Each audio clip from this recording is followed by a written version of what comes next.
మీరు ఈరోజు ఒక ప్రొడ్యూసర్ గారి హస్బెండ్గా బెటర్ హాఫ్గా వచ్చారా, లేదా ఒక తండ్రి బాధ్యతలో వచ్చారా, లేదా ఒక యాంకర్గా నాతో మాట్లాడడానికి వచ్చారా? ఈ 3 ఆప్షన్స్లో 4th ఆప్షన్ కూడా ఉంది, వరుణ్ తేజ్కి కంపెనీ ఇవ్వడానికి వచ్చారా? లేదు సుమ అద్భుతంగా యాంకర్ చేస్తుంది కాబట్టి చూద్దామని వచ్చాను. మిగతా అన్ని పద్మజ గారు, ఐఎమ్ సో సారీ. తర్వాత thank you very much. And అంటే నేను స్టేజ్ మీదకి మాట్లాడే ఓపిక లేదు, అది కూర్చొని మాట్లాడతాను. ఇదే అనుకుని మా అందరూ వినండి. ఈ వంశీ ఏదో డైరెక్టర్ వంశీ తోటి ఒక ఐడియా, మన ఫణి గారు నాకు మంచి సన్నిహితుడైన వ్యక్తి, ఇలా ఒక కథ ఉంది వినండి అంటే నేను పెద్దగా పట్టించుకోవాలా, ఎన్నో కథలు వస్తుంటాయి ఏమి వినమంటున్నాడులే అని వదిలేశాను. ఈలోగా న్యూయార్క్ కూడా అని అడిగితే నేను వింటాను అంది. న్యూయార్క్ వినిన తర్వాత నన్ను అడిగింది, ఒక్కసారి కథ విను నాన్న, నాకైతే బాగా నచ్చింది అంటే, ఏముంది వీళ్ళు అంటుంటారు కదా. సరే నిన్న ఆ వంశీ అనే అబ్బాయి మాత్రం ఆల్మోస్ట్ ఫైటింగ్లో ఒకటిను డ్యాన్స్లో ఒకటి చేయలే, మిగతా అన్నీ స్క్రీన్ మీద చేసి ఇంక్లూడింగ్ హీరోయిన్ క్యారెక్టర్తో చేసి చూపించాడు. కాకపోతే ఆ పెర్ఫార్మెన్స్ కంటే కూడా బిహైండ్ స్క్రిప్ట్ ఎంత పవర్ఫుల్గా ఉందని నేను అది ఆలోచించాను. నాకు చాలా నచ్చింది. నాకు చాలా నచ్చిందంటే ఈ సినిమా పర్ఫెక్ట్గా ప్రజెంట్ చేస్తే మాత్రం మంచి సినిమా అవుతుంది, మంచి సక్సెస్ఫుల్ సినిమా అవుతుంది అని అప్పుడు నేను అనుకున్నాను. అయితే నేను ఒకటి అనుకుంటాం కుదరదు కదా, చాలామంది విని బాగుంది అనుకున్నారు.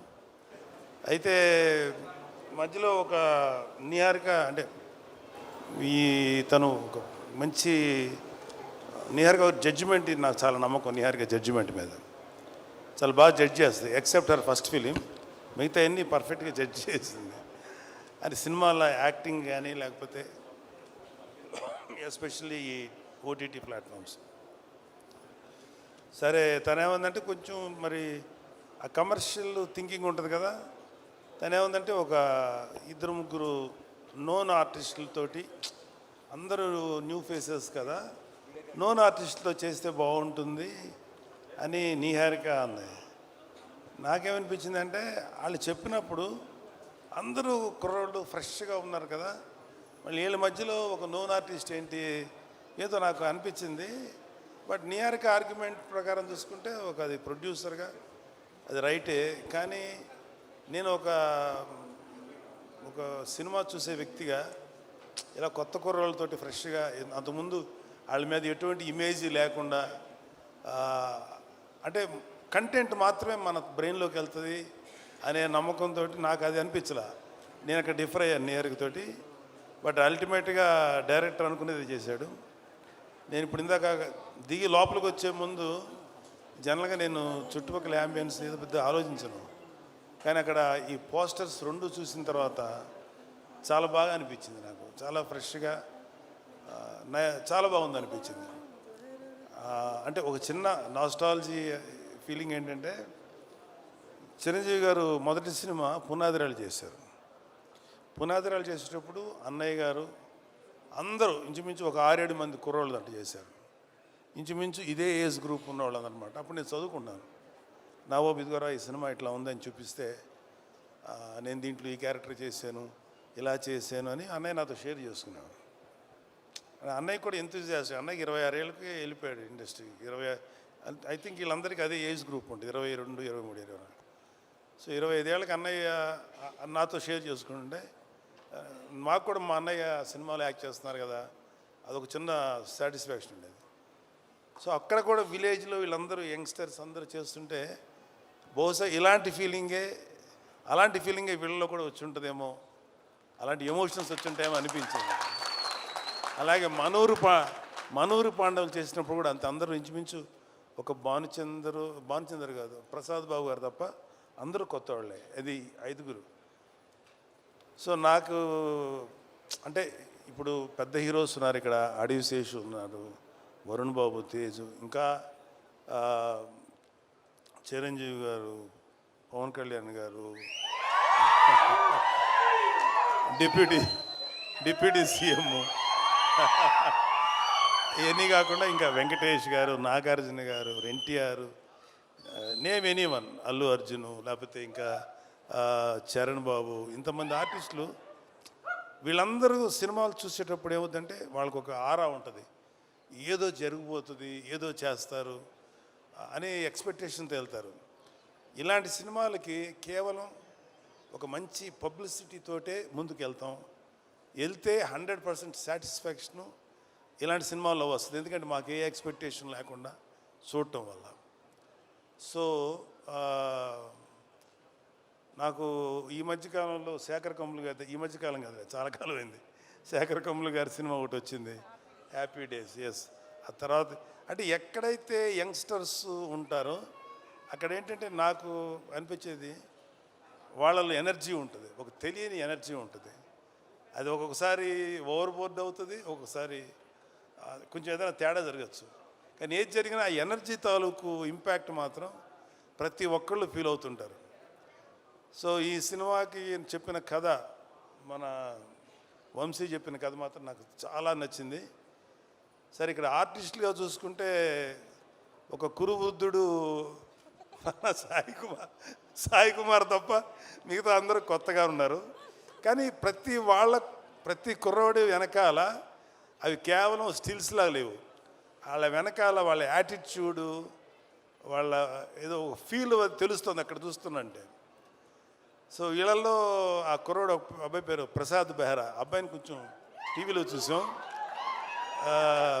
మంచి డైలాగ్ రైటరు, కానీ అతనికి సినిమాలో చేయాలని కోరిక ఉంది. Prasad, you can try for a good dialogue writer, అది కూడా ట్రై చేయి. ఎందుకంటే కొన్ని ఎపిసోడ్స్ చూశాను టీవీల్లో, తను చేసింది చాలా బాగా రాస్తున్నాడు, చాలా కాంటెంపరీగా రాస్తున్నాడు. మిగతా వాళ్ళ గురించి నాకు ఇంకా డీటెయిల్ తెలియదు కూడా తప్పుగా అనుకోకండి, మీరు అందరూ డెఫినెట్గా ఎక్సలెంట్గా చేస్తుంటారు. నేను ఆ ట్రైలర్ చూసినప్పుడు మాత్రం నాకు చాలా బాగా చేశారనిపించింది అందరూ. అండ్ ఈవెన్ హీరోయిన్స్ వాళ్ళ పాత్రల పరిధికి చాలా బాగా చేస్తుంటారని ఎక్స్పెక్ట్ చేస్తున్నాను.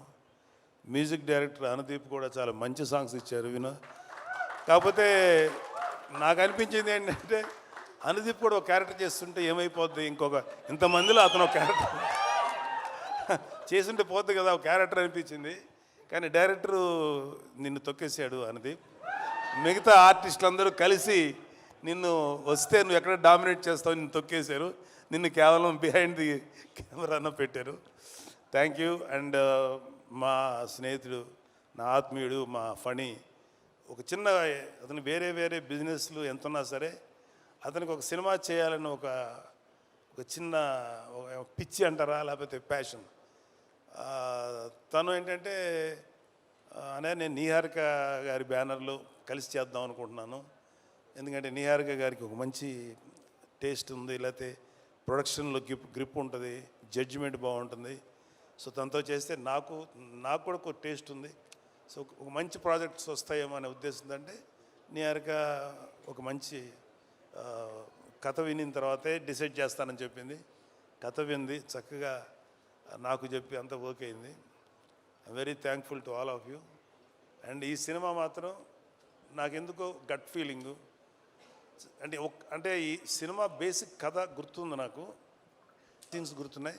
మధ్యలో 2-3 చోట్ల కొన్ని సీన్స్ వంశీ చెప్పినప్పుడు కొంచెం గొంతు చోక్ అయింది. అంటే కళ్ళనీళ్ళు రాక గొంతు అలా పట్టినట్టుగా అంటే పట్టింది. అంత బాగా ఎమోషన్స్ డీల్ చేశాడు. ఇంకా సినిమా గురించి చాలా చెప్పి సినిమాని చెడగొట్టడం నాకు ఇష్టం లేదు. కాకపోతే ఈ సినిమాలో ఒక ఫినిషింగ్ టచ్ మాత్రం మీకు ఎక్కడో ఎవరినో ఒక ప్రముఖ నాయకుడిని చూసిన ఫీలింగ్ అయితే వస్తుంది. అతను అది ఇప్పుడు నాయకుడు కాదు, ఎలక్షన్స్కి ముందు యుద్ధం చేసినటువంటి ఒక నాయకుడు మీకు గుర్తొస్తారు. అంతవరకు చెప్పలేదు. Thank you. And I'm very happy and I'm proud of my daughter. Course మా అబ్బాయిని చూసి కూడా గర్వపడుతున్నది వేరే సంగతి. మా అబ్బాయినే కాదు, మా మేనలుడు, ఇంక్లూడింగ్ అక్కడ అడిశేష్ ఉన్నాడు, అడవిశేషు కళ్యాణ్ బాబు గారిది పంజాలు యాక్ట్ చేసినప్పుడు అడవిశేషు మీద కోపం వచ్చేంత విలన్ క్యారెక్టర్ చేశాడు. ఎవడరా బాబు ఇంత దుర్మార్గుల్లో ఉన్నాడు అనిపించింది. కానీ అతని ఇంటెన్స్ యాక్టింగ్ చూసి అమ్మాయి ఆ కోపం వచ్చిందంటే అర్థం ఏంటి, అతను అంత ఇంటెన్సిటీ అనిపించింది. ఆ తర్వాత అతను హీరోగా మారి వండర్ఫుల్ ఫిలిమ్స్ చేశారు. ఒకటే చెప్తున్నాను ఇవాళ ఇంకొక చిన్న విషయం. సుమా, కెన్ ఐ స్పీక్ సార్? మాకు మాట్లాడితే మమ్మల్ని మెగా ఫ్యామిలీ, వీళ్ళు తప్ప ఇంకెవరు ఉండరు అనేటువంటి అలా కొంతమంది ఫ్యామిలీస్ మీద ఈ పనికి మాలిన మాటలు మాట్లాడే ఎదవలు చాలామంది చూస్తారు. మాకు అలాంటి ఫీలింగ్ లేదు. సినిమా ఇండస్ట్రీ మా అబ్బ సొత్తు కాదు, మా నాన్న సామ్రాజ్యం కాదు, మా తాత సామ్రాజ్యం కాదు. అలాగే మన అక్కినేని గారి ఫ్యామిలీయో నందమూరి ఫ్యామిలీ సామ్రాజ్యం అది అందరిది ఇది. సో ఇవాళ అడవిశేషు గారు లేకపోతే ఎంతోమంది యంగ్స్టర్స్ ఫిల్మీ ఫ్యామిలీ సంబంధం లేకుండా దే ప్రూవ్డ్ వాళ్ళకి ఎవరు అడ్డం వచ్చారు, వాళ్ళ టాలెంట్స్ వాళ్ళు పైకి వచ్చారు. ఏమో ఇప్పుడు ఈ కుర్రాళ్ళల్లో ఎవరు ఏ రేంజ్కి వెళ్తారో ఎవరు ఊహించిన కూడా ఊహించలేరు. ఏమో ఎంత గొప్పగా వెళ్తారు. ఎందుకంటే ఇవాళ ఒక సినిమాలే కాదు, ఎన్నో ఓటీటీ ప్లాట్ఫామ్స్ ఉన్నాయి. వాటిలో దేంట్లో వచ్చినా అద్భుతమైన పేరు వస్తుంది. సో ప్రతి వాళ్ళు ఫస్ట్ ఏంటంటే ఒక మంచి కంటెంట్ ఉన్న సినిమాకి, కథ ఉన్న సినిమాకి ట్రై చేయండి. అంతేగాని ఒక గుద్దితే ఆడెక్కడికో వెళ్ళిపోయి కొట్టేసుకొని మాట్లాడితే హీరోయిన్ కనపడగానే గబగబా డ్యాన్స్ చేసి ఇలాంటి కథలకు మాత్రం మీ యంగ్స్టర్స్ ఎవరు అట్రాక్ట్ అవ్వకండి. కంటెంట్ ఏంటో చూడండి. ఆ విషయంలో నాకు శేషు నచ్చుతాడు అండ్ వరుణ్ బాబు నచ్చుతాడు. ఈ మధ్యన మా తేజు నచ్చుతున్నాడు. విరూపాక్ష చేశాడు కాబట్టి చెప్తున్నాడు. అంటే అంతకుముందు మా తేజు కొంచెం కమర్షియల్గా వెళ్ళాడు, తర్వాత విరూపాక్ష నుంచి తన ట్రెండ్ మార్చేసుకున్నాడు. విరూపాక్ష అండ్ ఇంకొకటి ఏదో రిపబ్లిక్ ఇలాంటి చేశాడు. సో ఒక వరుణ్కి నాకు ఒకసారి డిస్కషన్ వచ్చింది, ఎందుకురా నువ్వు కొంచెం కష్టమైన క్యారెక్టర్లు సెలెక్ట్ చేసుకుంటావు, చాలా కమర్షియల్ సినిమాలు చేయొచ్చు కదా అంటే, నాన్న ఒక 100 సినిమాలు రిలీజ్ అయ్యనుకున్నానా, అందులో ఒక 10 సినిమాలు కొంచెం డిఫికల్ట్గా అంటే కొత్తదనంగా ఉంటాయి. వాటిల్లో కనీసం ఒక 5 సినిమాలన్నా ఆడటానికి అవకాశం ఉంటుంది. 90 సినిమాలు రెగ్యులర్ కమర్షియల్ సినిమాలు ఉంటాయి. ఈ 90 సినిమాల్లో ఒక 10-15 ఆడతాయి.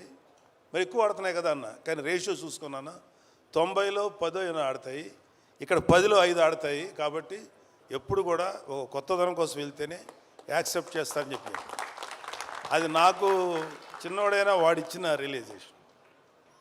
అలాగే నిహారిక అంటే కొంచెం సెల్ఫీ వేసుకోవాలి కదా నా పిల్లల గురించి, తప్పదు. ఎవరు సెల్ఫ్ వాళ్ళు వేసుకున్నారు. ఇక్కడ మన